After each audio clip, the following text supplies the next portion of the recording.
मैं doctor Swati Jain Kidzee जी pre school kindergarten and Eklavya international school formal से हूँ। And it is not about the place कि इस स्कूल में होते हैं, यहाँ नहीं होते, ये हर जगह होते हैं, बस कहीं का पता चलता है, कहीं का नहीं। ये पुराने ज़माने में भी होते थे, तब लोग डरते थे बताने को, आज डरते नहीं, ओपन हो गए।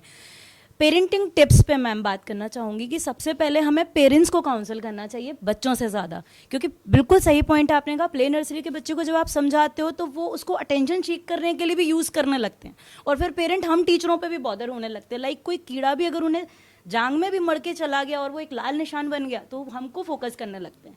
तो वहाँ पर हमें पेरेंट को काउंसल करना चाहिए कि आप अपने बच्चे को घर से स्टार्ट करो। लाइक बारिश से बच्चा भीग कर आया, 4 जनों के बीच में आपने कपड़े उतारे, आपने कहाँ उसको इंटरनल बॉडी पार्ट्स बताएं। नेक्स्ट ये था मैम कि फिजिकल एजुकेशन इज़ मैंडेटरी, बच्चों को सेल्फ डिफेंस देना चाहिए, इसका एक पीरियड होना चाहिए फ्रॉम द क्लास 1 और senior KG even. They are capable. 5 years का एज बहुत अच्छा होता है जब बच्चों को आप फिजिकल एजुकेशन इनकलकेट कर सकते हैं।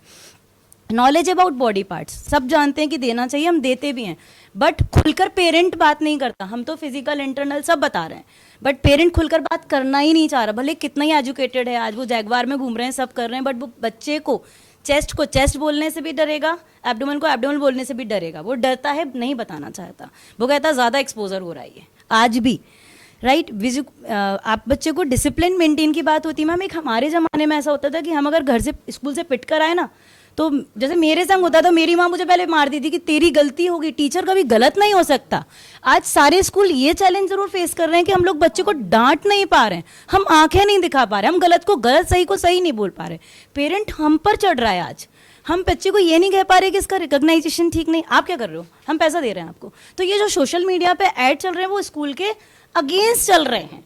हमारे साथ कोई भी ऐड नहीं है। हमारे स्कूल का पैनिक कंडीशन अगर कोई देखे तो हम लोग बहुत पैनिक कंडीशन पे इस समय पे, कि हम बच्चे का सही रिपोर्ट भी, माइलस्टोन डेवलपमेंटेशन हम बता ही नहीं पा रहे सही, क्योंकि हमें झूठ बताना पड़ रहा है, क्योंकि पेरेंट को बहुत अच्छा लग रहा है सुनना, राइट मैम। सो अभी डांटना मारना तो चलो छोटी बात, हम आंख नहीं दिखा पाते।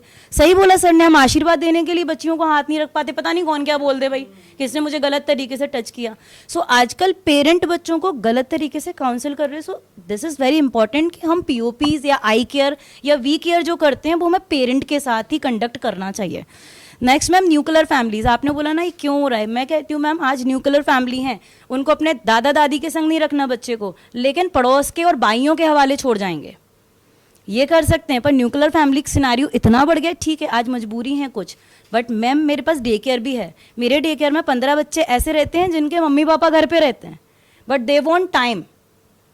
तो अब इस केस में क्या करें, उनके दादा दादी भोपाल में हैं, यहीं पर हैं, उनके बगल वाले घर में रहते हैं, बट दे आर सेपरेट। उनको दादा दादी पे यकीन नहीं, पर भाइयों पर यकीन है, मेरे स्कूल की भाइयों पर भी यकीन है। तो ये एक बहुत बड़ा हो गया कि आजकल न्यूक्लियर फैमिली में कोई जाना ही नहीं चाह रहा। मैम हमें एक्शन लेना पड़ेगा, केवल वो मोमबत्ती जला देना और ये कर देना, सीरियसली मैं तो जब भी देखती हूँ मैं इग्नोर कर देती हूँ ऐसी चीज़ें।